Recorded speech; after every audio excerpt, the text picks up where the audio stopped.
Les incidents après la victoire du Paris Saint-Germain sont sans précédent en France malheureusement.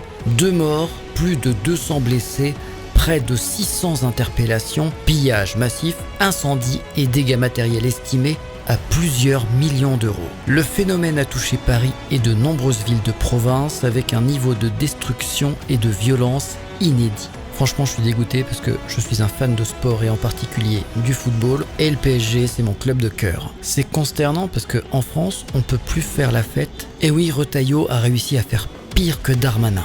On peut comparer les grands rassemblements qu'il y a eu en France depuis les années 80. Si on prend 1984 avec l'Euro quand la France gagne, il y a eu quelques blessés mais c'est mineur, une dizaine d'interpellations et des dégâts matériels très limité. 1998 pour la Coupe du Monde qui s'est déroulée en France avec la victoire de l'équipe de France. Un mort, plusieurs dizaines de blessés, plusieurs centaines d'interpellations et des voitures brûlées ainsi que des vitrines cassées. Quelques incidents, quelques pillages, mais c'était à la marge. 2018, la France gagne la Coupe du Monde. Bilan, 2 morts, plusieurs dizaines de blessés, plus de 300 interpellations, des voitures incendiées et des pillages. Les incidents sont notables à Paris et en province. 2025, c'est une date historique pour le Paris Saint-Germain en termes sportifs. Premier club français à avoir 2 Coupes d'Europe. Le PSG a gagné 5-0 face à l'Inter Milan.